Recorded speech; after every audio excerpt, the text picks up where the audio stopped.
Good morning, everybody, and welcome to our webinar on this bright sunny day. Your webinar today is entitled How Citizens Advice is Helping Universal Credit Claimants, and we're delighted to see so many people on the webinar today. So indeed a very popular topic. It's very good to see you all here. Just while everybody gets themselves settled in, I'd just like to do a little bit of housekeeping with you, if I may, and introduce you to the panel on the right-hand side if you're not familiar with it. If I could ask you please to raise your digital hands and do an audio check, and that'll tell me that you can hear us okay. And in that same panel, you can also see where, hopefully you can see where you can ask questions as well. There is plenty of time throughout the webinar to ask questions, and we'll be collating them all at the end to ask our speakers. We will have a couple of polls, so a bit of engagement. We'd love your opinion on certain things during the session. And also we will have a survey at the end. There are also in that panel on the right hand side, there are some handouts that you can download at any time during the webinar, and we'll be referencing them shortly. And we do aim to have you on your way by 11:30. We have a huge amount of really good stuff to get through, so we will certainly aim to finish by 11:30.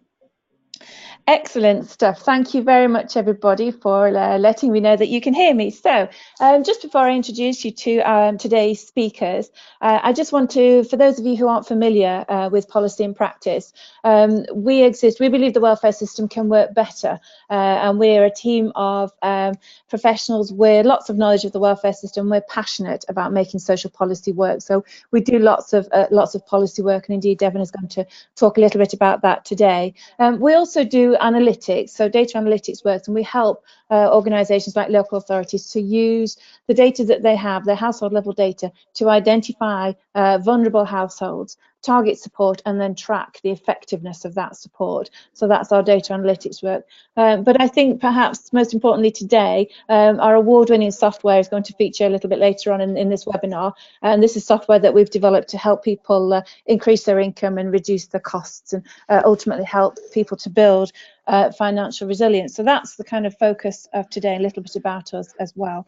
But that's not really why we're here. Let me introduce you to today's speakers.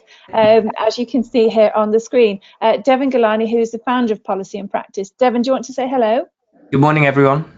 Lovely. I have Kayley Hignell, Head of Policy for Family Welfare and Work at Citizens Advice. Kayley, do you want to say hello? Hi, everyone. Thank you. And I have Nikki Rees, Advice Operations Supervisor from Peterborough Citizens Advice. Nikki, do you want to say hello? Morning all.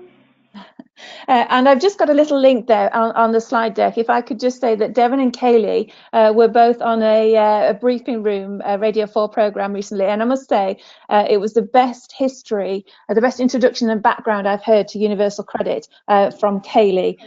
So if you're listening and you want to know more about how Universal Credit has got to this point, Kayley gave an excellent history just on that broadcast there.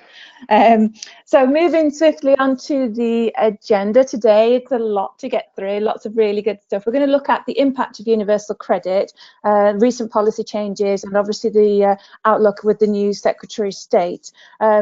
Looking then at Citizens Advice approach to universal credit, so what's currently being done, what the format will be with the new funding, and what Citizens Advice is doing to advocate for change.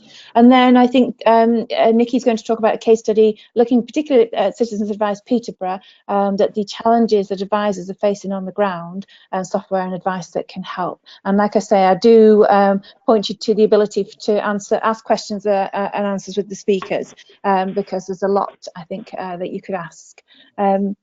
Great, that was a quick canter through our introduction, and before we move on to our first speaker, what I'd like to do is serve our first poll. So if you just bear with me a second, we would love to know, before we get started, what is your biggest concern about universal credit rollout? Okay, and I do appreciate we're only asking you to select one, and indeed you might want more than one, but please do vote and tell the speakers what your biggest concern about universal credit rollout is. So would it be how people in my area can be affected, whether we'll be able to cope with an increased workload, what practical support we can give to prepare people for universal credit, whether frontline advisors can answer, will be able to answer the questions that people will have, or indeed how to work successfully with other partner organisations. Thank you, everybody. I can see the votes coming in. I shall leave it a tiny bit longer for more people to vote. As I say, I do appreciate perhaps it's a combination of different answers that you might want to give. I think most people have voted, so I'm going to close the vote. Thank you very much. I'll close the poll, and then hopefully you'll be able to see the answers on your screen there now. So what is your biggest concern about universal credit rollouts? So the answers are 32% of the audience say that the biggest concern is whether advisors can answer the questions that people will have. Closely followed jointly at 26%, the answer is whether we'll be able to cope with an increased caseload, and jointly what practical support we can give to prepare people for universal credit. At 13%, how people in my area will be affected, and then at 3%, how to work successfully with other partner organisations. Very interesting results, and I'd like to open to our speakers if you have any comment on any of those results. I'll just start by saying I think you're on the right webinar, given those that level of concern, and hopefully Nikki, Kayley, and I can do you justice. Kayley, Nikki, does any of that surprise you at all? It's Kayley here. No, this doesn't surprise me. It's what we're hearing already from local citizens advice. I think the question on advisors answering the questions people have is increasingly difficult as the UC policy kind of changes and the way it works changes in like real time from week to week. Is a new challenge. Yeah, hi, it's Nikki. Absolutely, everything is changing all the time. I echo what Kayley and Deven have just said. It's just getting harder for advisors to keep on top of everything. Excellent. Okay, thank you. I'm going to hide that poll and hand over to you, Deven. Thank you.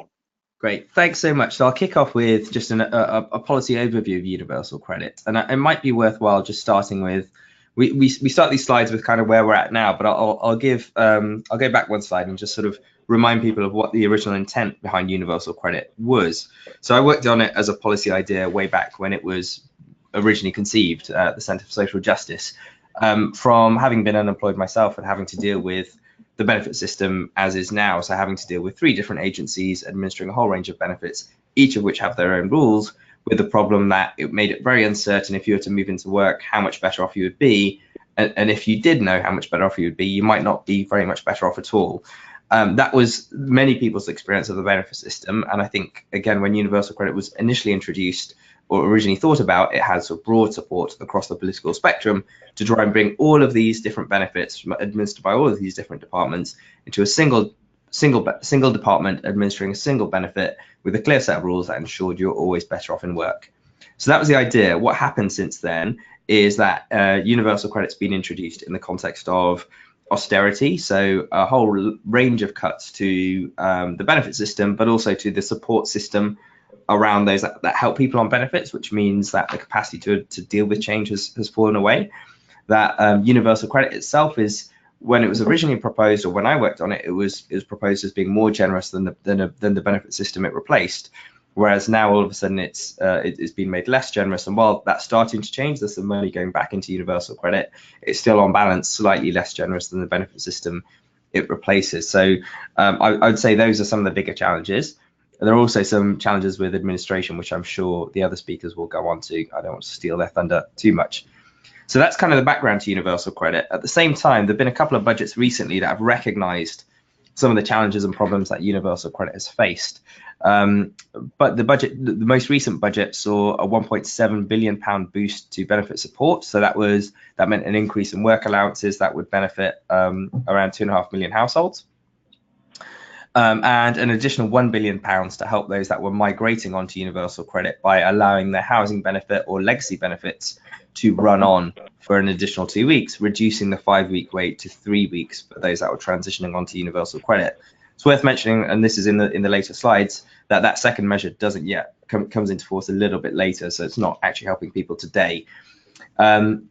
Those that we did some analysis on this that got some coverage, some quite front page coverage in the Times that found who's going to gain, who's going to lose, and I go into this in a little bit more detail on the next slide. But fundamentally, Employed households did better, obviously, with work allowances. That's the amount of money you can earn before universal credit is reduced. If those go up, if you're in work, you benefit from them. If you're out of work, you don't.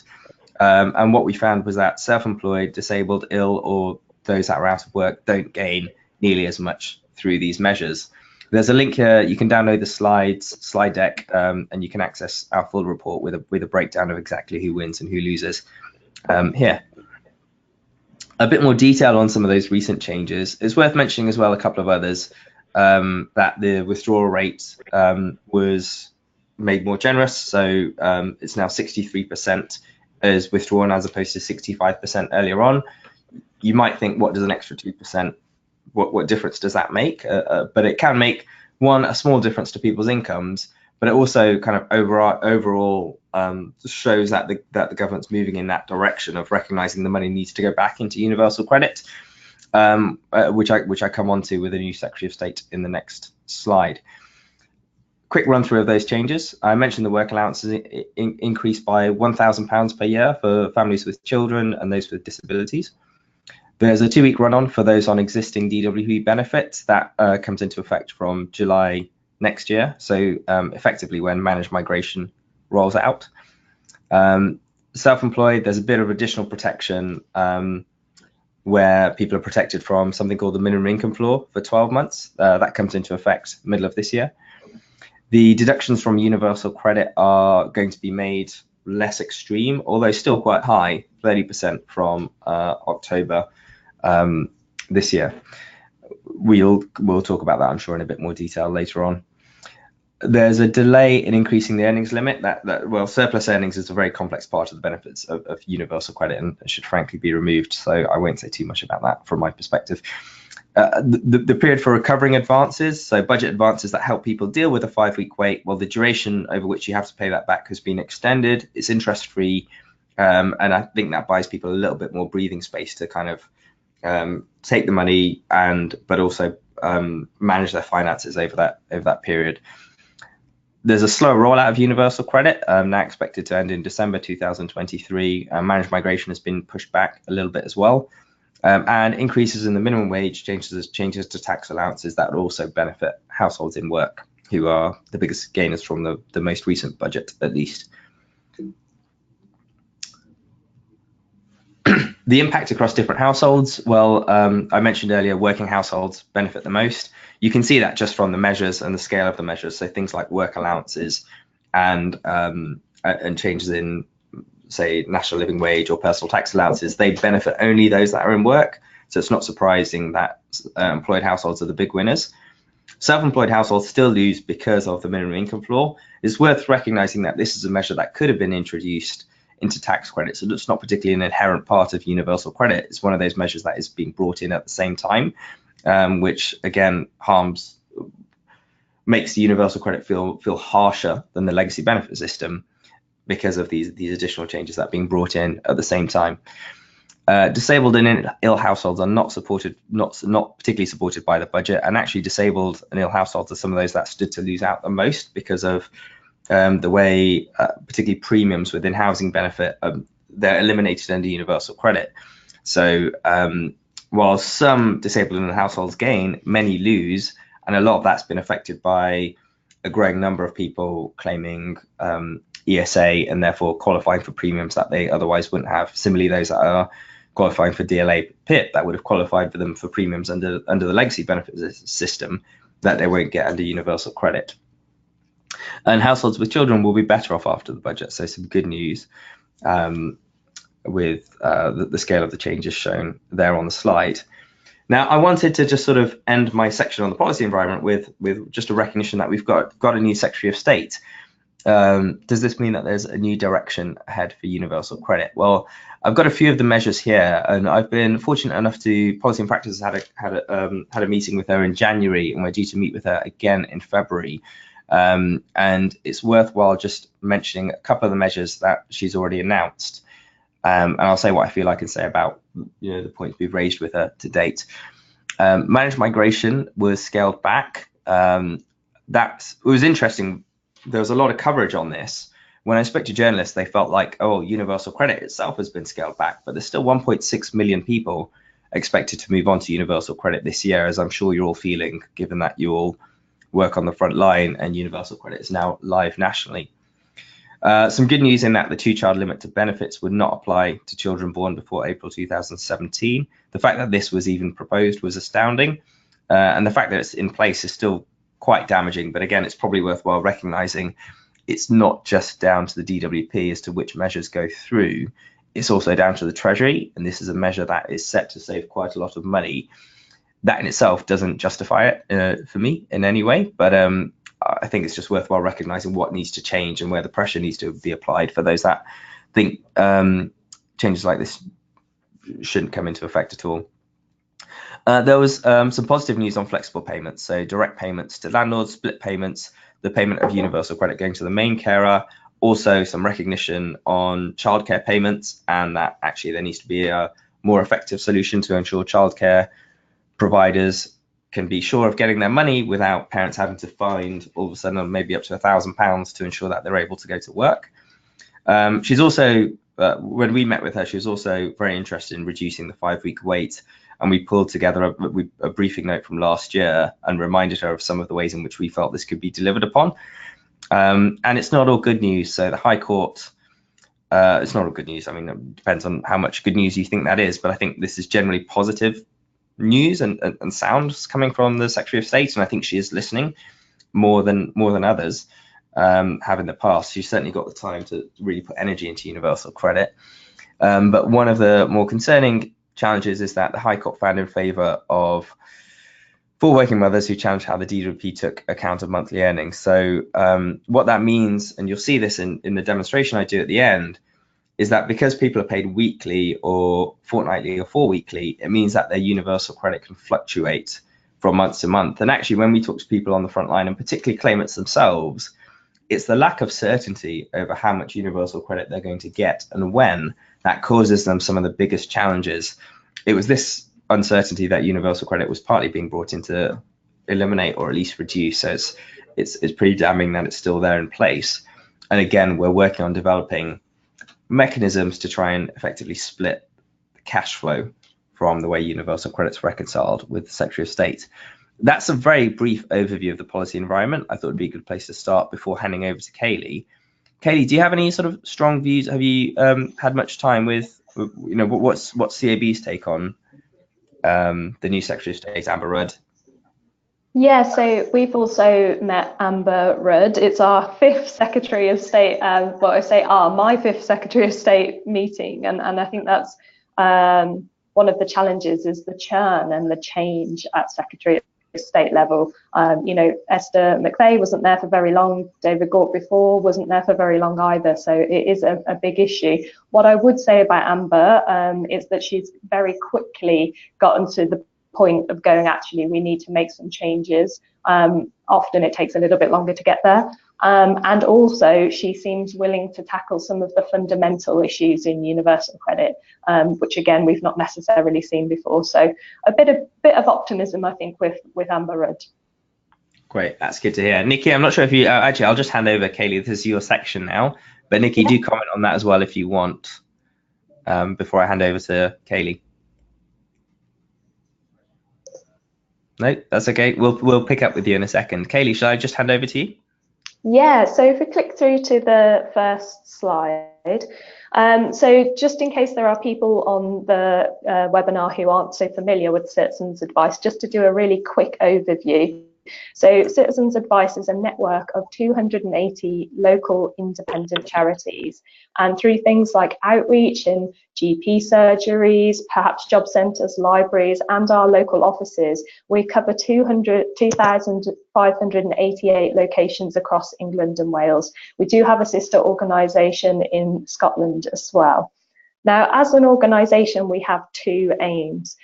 We provide advice for people when they come to us, whether that's face-to-face, phone or online. And we also work to improve the policies and practices that affect their lives. So we use all of that insight to try and change things that aren't working well for people. So just thinking about that, in the last year, through our face-to-face and phone inquiries, we helped 2.6 million people And we also helped 25 million people who visited our online advice pages. Now, welfare benefits is our biggest inquiry area as a service. Debt comes second. After that, you have housing and employment, which jostle for third and fourth place in there and then kind of flip around depending on what's happening in, say, the labour market or the housing market. Thinking a little bit about welfare benefits then.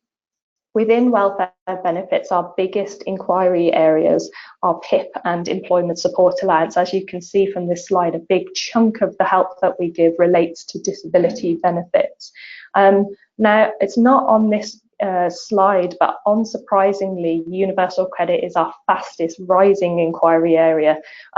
Even just in the summer last year, it accounted for 1 in 7 of our benefit clients coming to us.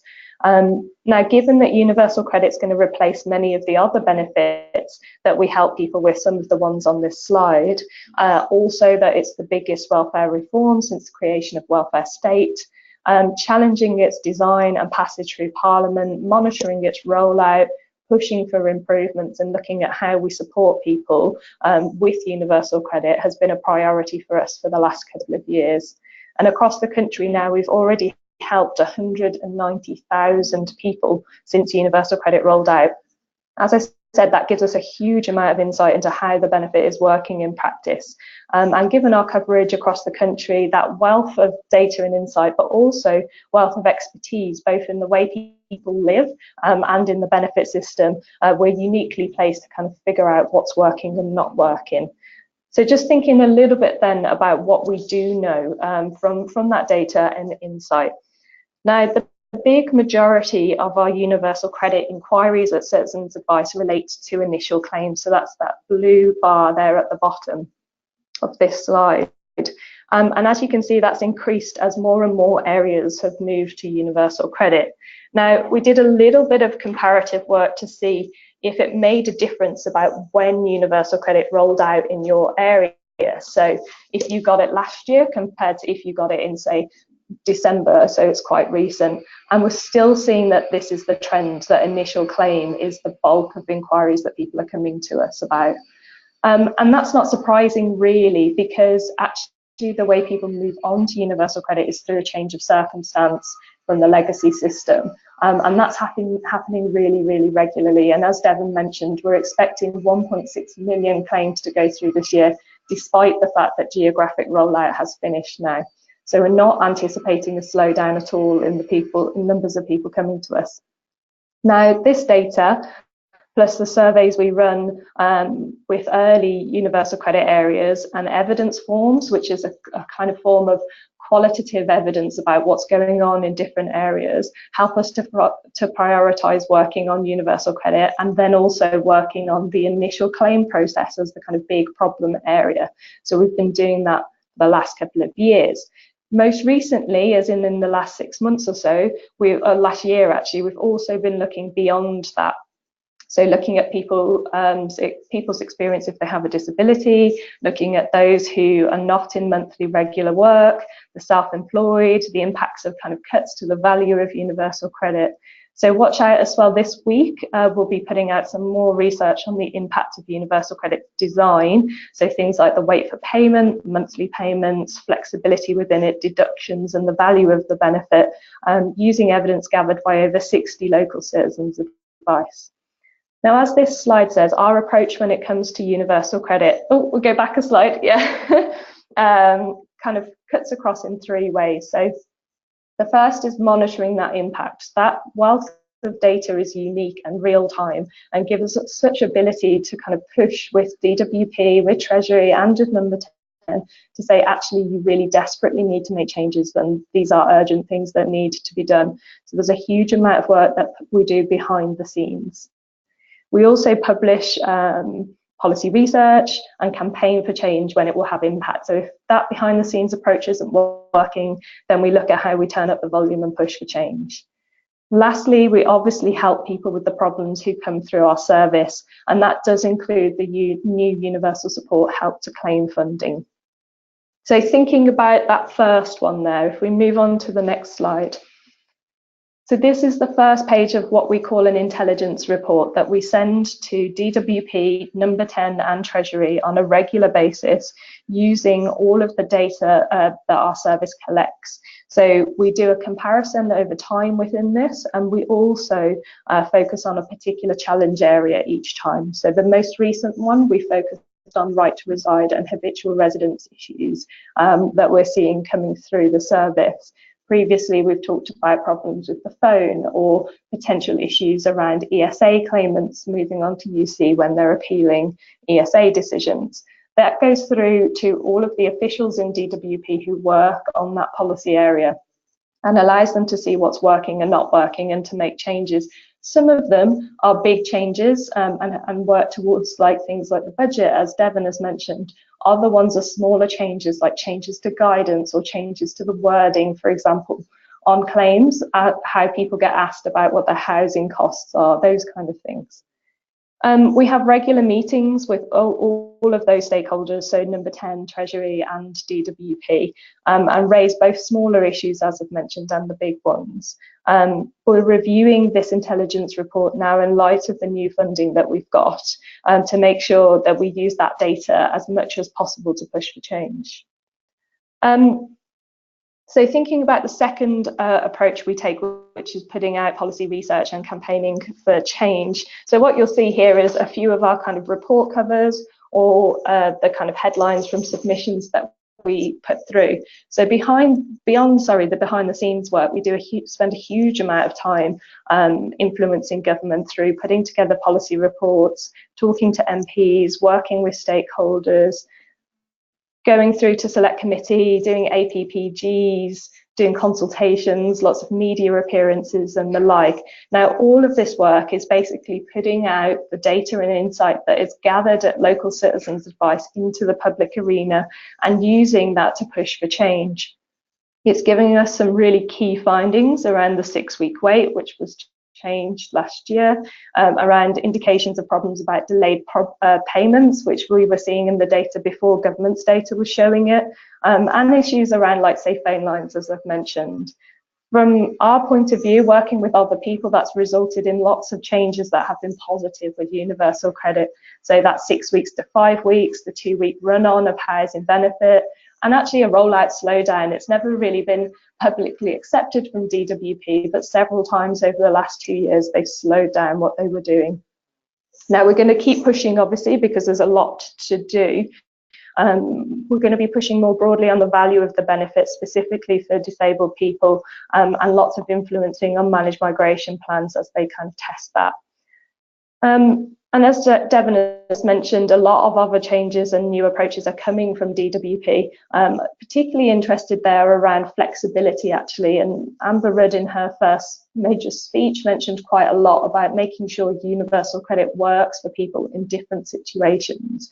And that's absolutely critical for us. We can see that universal credit is working okay for some people, but for lots of the people we help, it's really causing significant issues.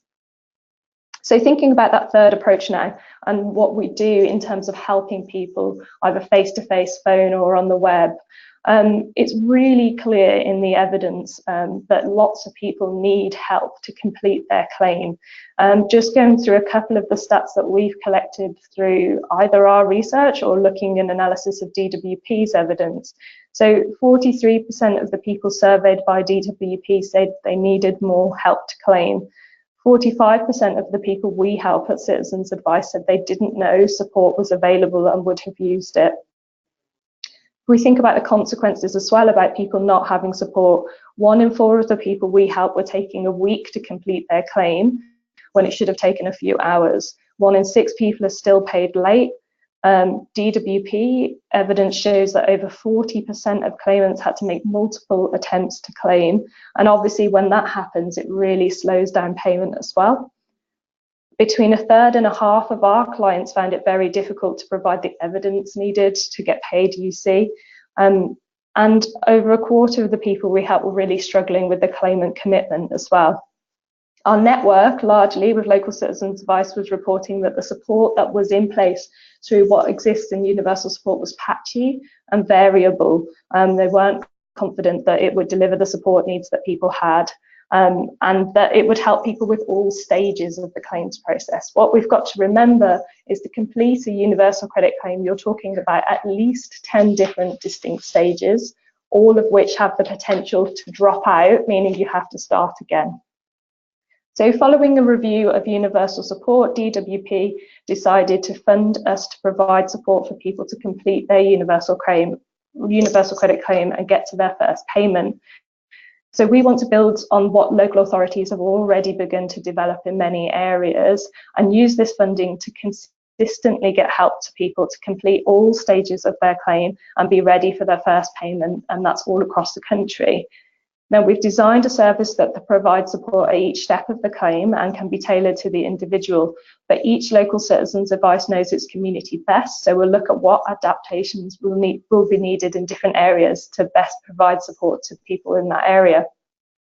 It's worth noting that the Help to Claim service isn't a like-for-like replacement of what existed, mainly because what was in existence differed in so many areas. And because it's clear that so many people were needing so much help to even get through the first hurdle, get that money coming in, complete the claim, and to let them know how it will be different and change to what they were used to. So using all the data and insight collected from the 190,000 people that we've helped so far, we were pretty confident that the focus of support needed to be around help to claim. Things like getting appropriate evidence, making sure that there was no wrong door when it came to getting support, so you didn't have to go through what were quite convoluted referral processes in some areas, making sure it was multi-channel, so people could approach face-to-face, phone, or via the web, or a combination of those if they choose to, and making sure that routes out were as important as routes in. So not just how do you get in to get help to claim, but what happens when you've gone through that service and it's been identified that you've got an issue with your landlord or a debt issue that needs sorting. The Help to Claim service is being piloted in 14 areas at the moment across England and Wales, and then the service is due to go live in all areas in April. Chief officers, so the managers of local Citizens Advice, have had quite a lot of information shared with them now about how that process is going to work, and they should be in touch with staff and volunteers locally soon, once they've got through looking at how it works in their area, and also with local stakeholders as well, bearing in mind, as I say, that they do first have to have a look at how it works for their local Citizens Advice. So what's next? So Help to Claim will give us lots more data to look at universal credit initial claims, and we'll continue to do that. The funding does have limits. It doesn't provide funding for debt advice, and our evidence shows that there is a link between universal credit and debt. It doesn't help with ongoing claim support, and it isn't funded or designed to help with managed migration. On all of these, we're looking at how we can build or strengthen the evidence base to make the case for the need for that funding for us or for others. As we always do, we'll be using the data to improve the services we offer where appropriate, but crucially also to push government to make improvements to universal credit. We want to make sure it works for people who have support from organisations like ours. We want to make sure it works with people who can't get online. And ultimately, we want as few people as possible to need support to successfully claim or maintain their claim. We believe that for universal credit generally, both initial claims and beyond that there is a need for fundamental change. People need their benefit income quicker. It needs to be at a level that covers essential costs, so that includes problems with deductions, cuts, the benefit freeze, and it needs to work flexibly for people depending on the way that they budget and live. So we'll be continuing to campaign both behind the scenes and publicly on those issues. Thank you. Great, thank you, Kayley. That was a wonderful summary of the great work that Citizens Advice do. And actually, as you were saying it, I was trying to think about what what we disagree on as between policy and practice and Citizens Advice, and I don't think there's very much, in all honesty. That's we often see each other campaigning alongside each other at sort of select committee hearings and putting in similar evidence. But equally, I think the work you've got of understanding what happens when there are problems through your Citizens Advice network is incredibly powerful. just before we move on to Nikki, to talk about what life's like on the front line, trying to support people, I thought a poll, just to open that up, what is the most common type of inquiry you deal with, would be a great way just to, as a lead into what frontline support is like. Janet, do you want to serve that poll now? Yes, indeed. Hopefully you should see that on your screens now. Great, I can see some of the answers coming through. Thank you. So as Deven says, this poll is, just before we hand over to Nikki, we've heard Kayley talk about, from an overview, a nationwide view of the common types of queries, but from your point of view, what is the most common type of inquiry that you deal with? And the answers again are benefits, debt, employment, housing, and other. So for example, under other, it's a bit of a catch-all, I do appreciate, but relationships, any dependencies, mental health and childcare issues around those areas. I can see that the vast majority of people have voted now, and yes, it's quite quite a stark answer. Let me close the poll and share it with you, and you should be able to see the results on screen. Gosh, well, given the audience of people who, yeah, it's not surprising that benefits is the biggest one by far. I'm somewhat surprised not to see, perhaps you could only submit one answer in this poll, but I certainly know that often it can trigger issues elsewhere, and I really liked that about what Nikki was saying about Kayley was saying about the help to claim service, about it's not just about the entry in, it's about, well, actually, are there other issues with your landlord, with your employer, that Citizens Advice can also be helping you to resolve as much as possible in that first instance. Nikki, did you want to, is that a fair reflection, or would you say some of the other points you deal with more frequently too? I think, like you say, given the audience, it's hardly surprising that most people picked benefits. We've probably got a lot of welfare specialists listening in. I think Citizens Advice in Peterborough have more debt and housing than benefits overall. Yeah, and it's so not dissimilar to the picture that Kayley painted. Well, I'll hand over to you to talk a bit about what life's like on the front line, and just let me know when you want me to switch slides. Perfect, thank you. Hi, thank you all for joining us today. My name is Nikki. I'm the Operations Supervisor at Citizens Advice in Peterborough. So I manage and oversee the General Advice Service. I also lead on the Universal Credit Support Service that we run currently, and also lead on our research campaigns work. I will say, though, that the Universal Support Service that we're running now is the old service, the personal budgeting support and the assisted digital support, but I'll go into that in a little bit more detail in a second.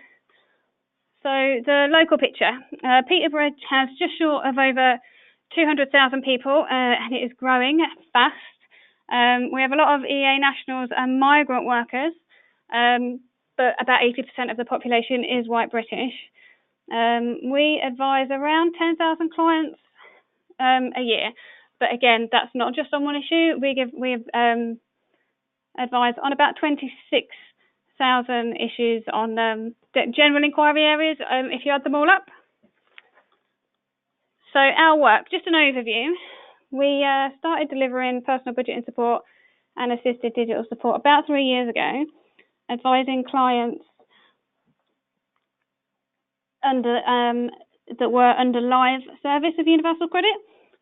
We became a full service for Universal Credit in November 2017.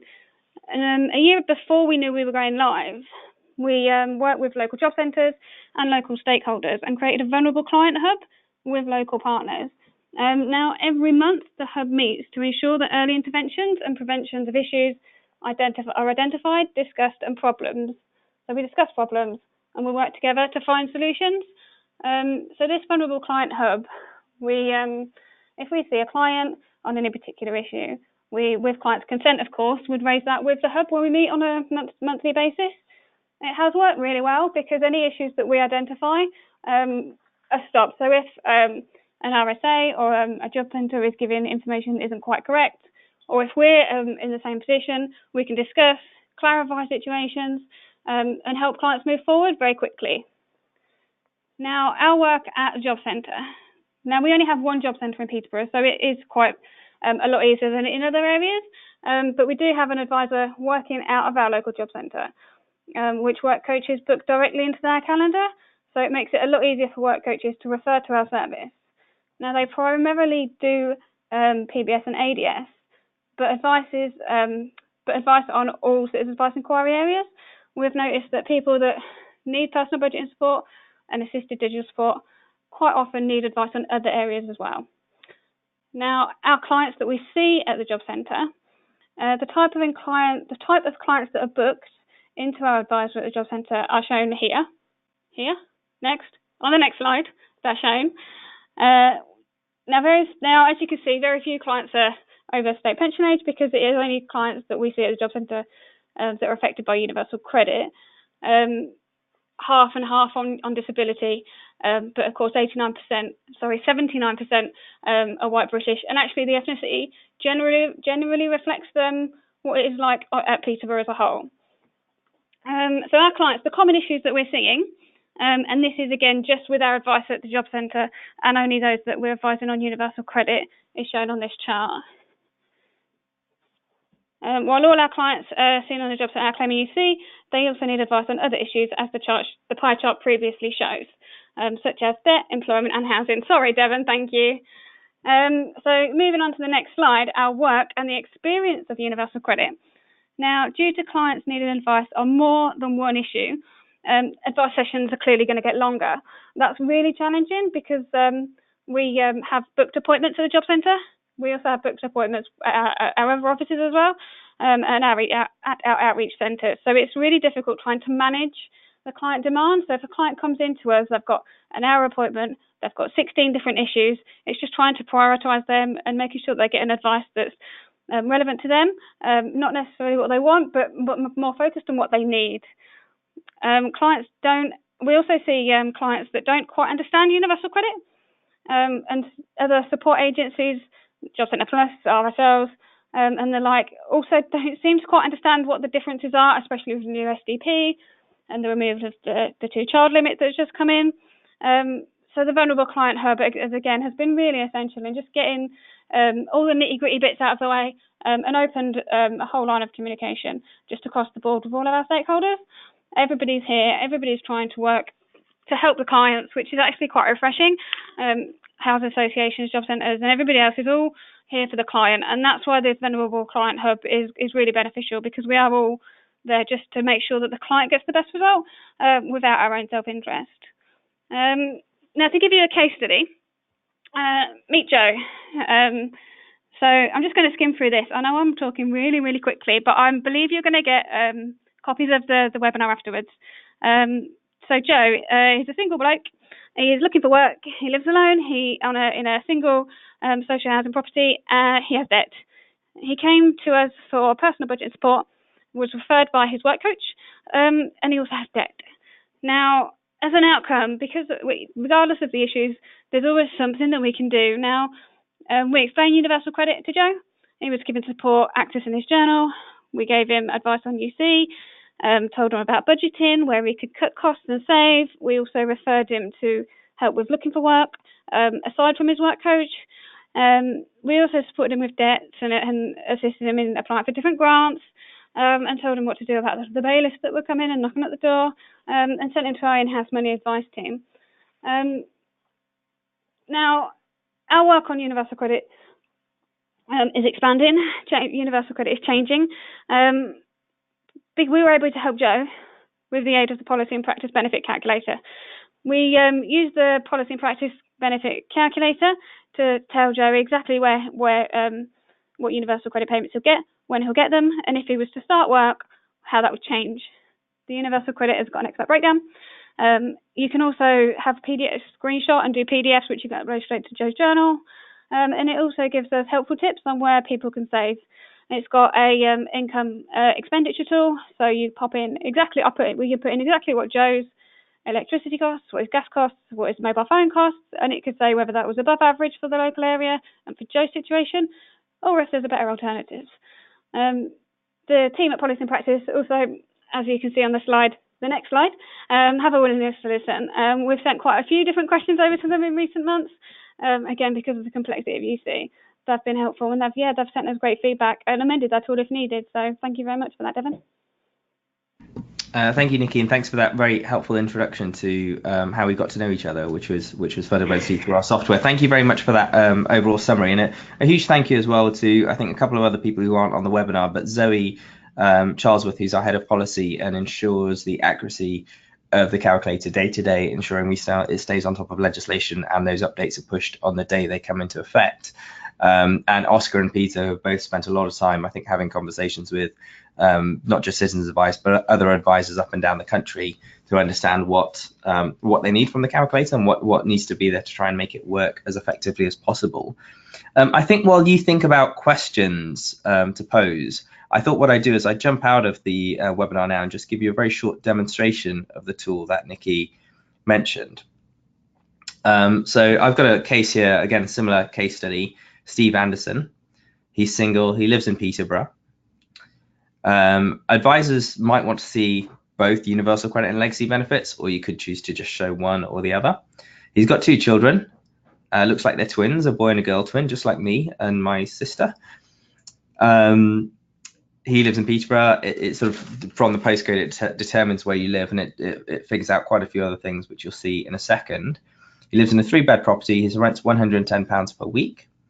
It calculates his council tax band, so it knows what it is based on the fact that he lives in Peterborough and the type of property he lives in. If I click on enter income and earnings, he's in work, he's got gross income, and again, you just go through this and enter some of this information yourself. If you click on view results, what it then does is it calculates take-home income, and I think it's worthwhile saying, both Nikki and Kayley pointed out, one of the biggest challenges is helping advisors stay on top of changes in the policy.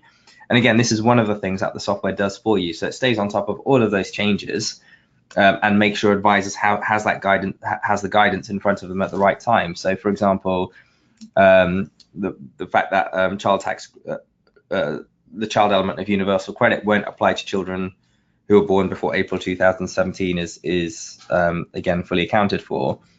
And one of the things that Nikki in particular liked and mentioned is the fact that it can calculate exactly how the benefit was reached. That helps to identify the issues that people might be having with their claim. It's done in exactly the same way. This is just an example of housing benefit. I could show you the same for universal credit.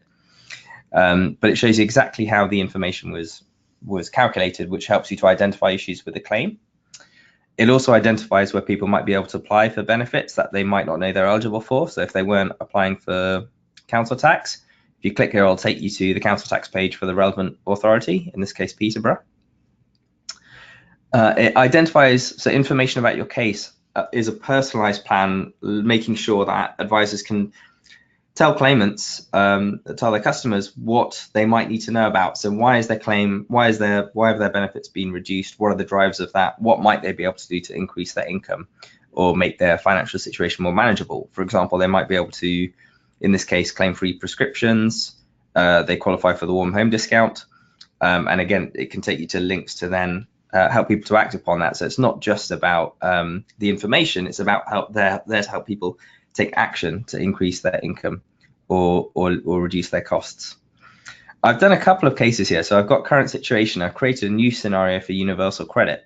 So I can compare what income is like under the current system and universal credit side by side. In this case, they're slightly better off under universal credit, which, if you remember from my policy briefing at the start of the webinar, for people who are in work, universal credit has been made more generous recently. So that's worth recognizing.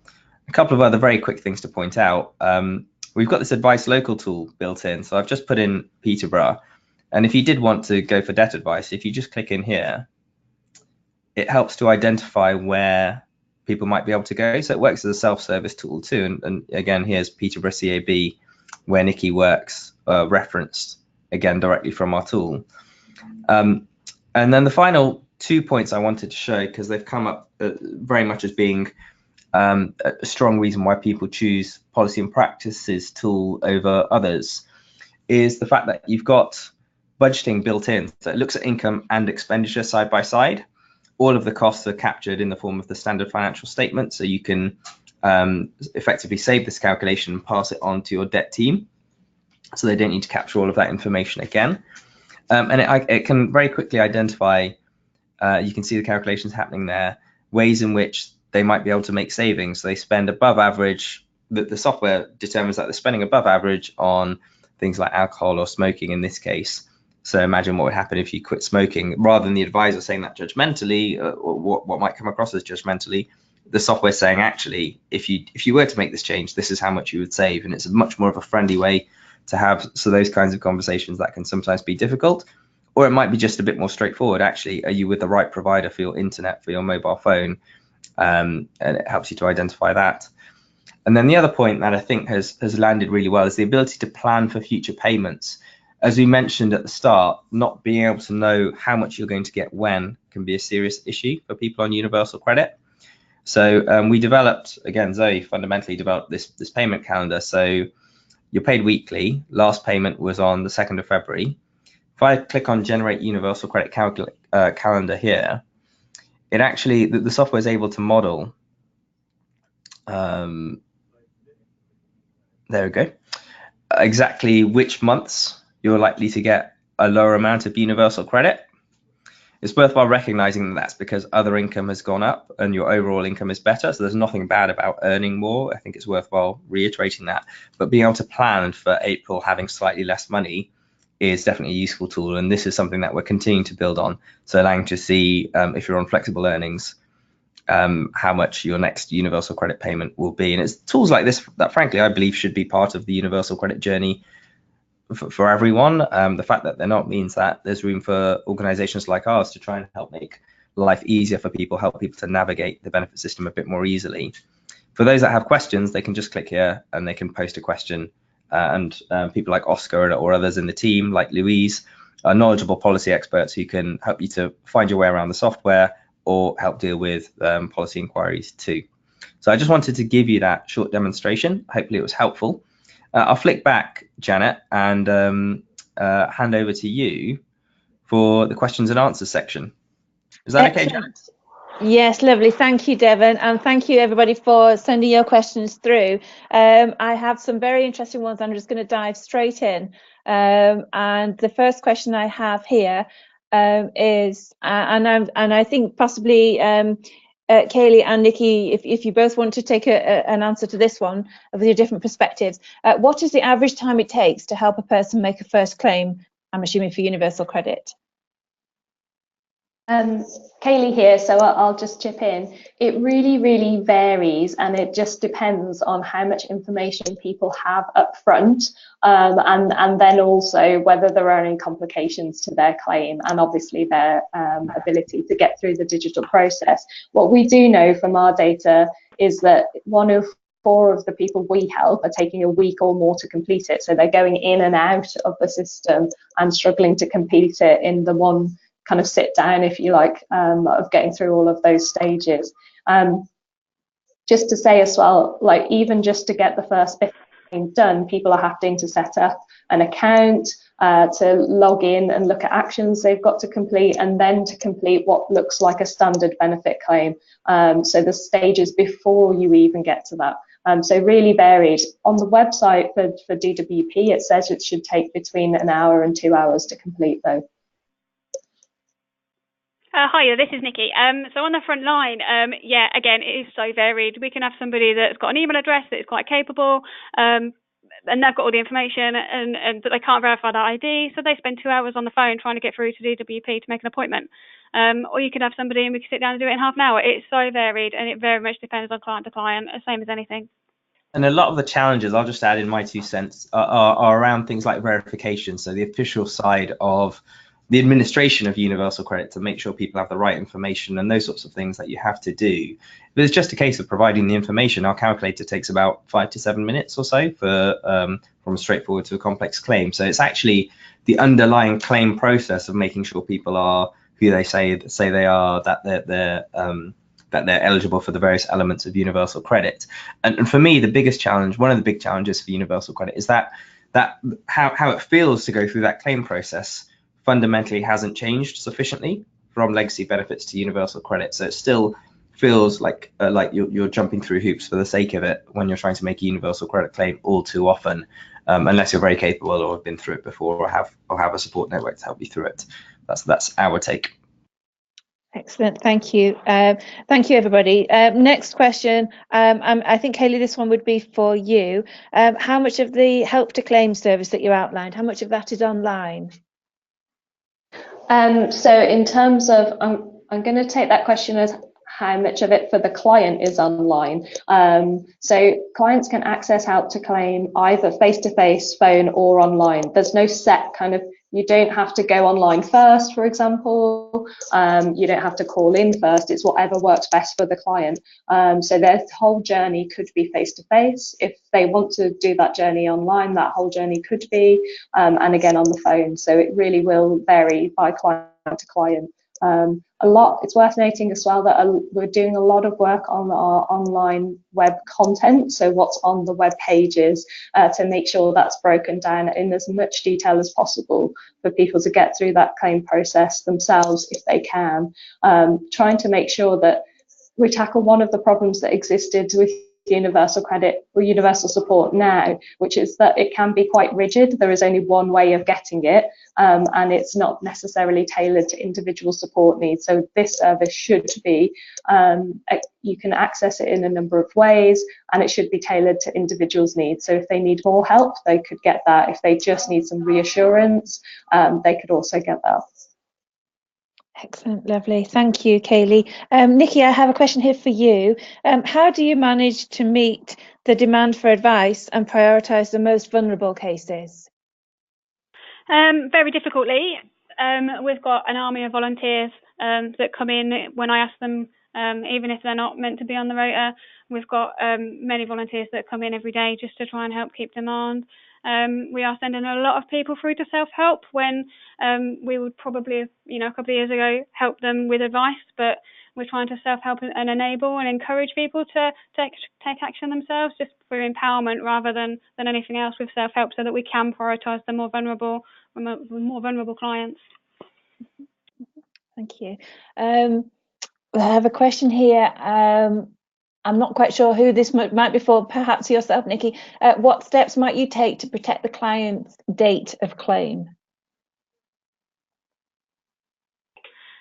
As in the day they come in, or as, okay, so if somebody comes to us and they try to, they start their claim, but it's not pushed through, because I know there's something in the regs that say the day they present is the day that their claim should start.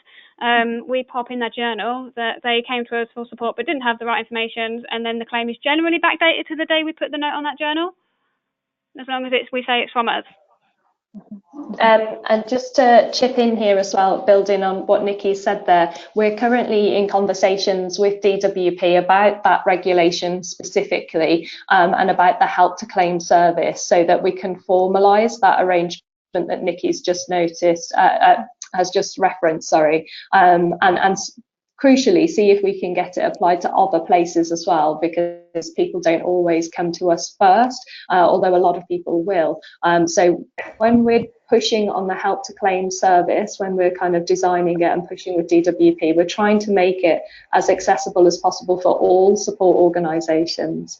Also, we are trying to get DWP to reconsider their current policy position on backdating. It's good to hear from Nikki there that they are open to it, but the backdating rules are harsher in universal credit than they have been before, so we're trying to get them to open that up.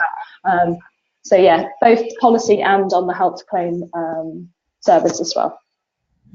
Excellent. And sorry, Janet, I'll just come in briefly. I wholly agree with you on backdating. It's interesting how much some of these ongoing challenges that universal credit faces stems from quite core decisions related to the operational calculation of universal credit that sort of existed has been there from the outset. But actually, there's up until perhaps now, there's not been much flexibility to do anything with. For example, if your changes of circumstances happen during your assessment period, they apply to the whole assessment period. It's difficult for me to understand why that should be the case, but it does create incentives to kind of have your claim start or end on a particular date, or try and make the kind of basically gain the change of circumstance. Whereas if you just sort of said this is when it happened, that's much more straightforward for everyone. There's a number of other examples I could talk about. I'll stop and let you get through more questions. Thanks, Deven. I'm very conscious of time, and I appreciate people's time is very precious. So I'll just take 2 more questions, and this next one might be very quick, perhaps. Somebody has asked if you know of any financial help available for people to get a smartphone, given the importance of smartphones in the whole UC process. Nikki, any top tips there? We've had a couple of local charities give grants out. The work coaches a better place to be at, giving claimants information about that. We have put a couple of notes on people's journals to ask the work coach, and because we've got someone at the job centre, it has been fairly easy to get that information. But yeah, if you speak to your local job centres, they should be able to help you and push you in the right direction. Brilliant, thank you. And how does Nikki again? I think, sorry, Kayley. How does the calculator, policy practice calculator, how does it integrate with other software that you use, for example, like Casebook? And I think this was around avoiding duplication of work. Yeah, absolutely. So, gosh, sorry. I know I talk very quickly. It's got PDF attachments that you can save, and copying and pasting goes straight into Casebook notes. So integration that way works really well. We've also been able to put a lot of things from the tool onto people's journals, which we've had no problem integrating that into as well. The only thing that we do duplicate is the putting the sums into Mart, but that can't be helped. Okay, excellent, thank you. I think I'm just going to end with one last question for yourself, Nikki, if I may. Do you find that you are training other partners, in brackets, JCP, RSLs, etc.? Sometimes, but I think it works both ways. So they've got networks that we don't have, and vice versa. So if we pick up anything new, we share it around, and if they do, I know they do the same. So, well, sometimes yes, but actually sometimes I feel like I'm learning a lot from them as well.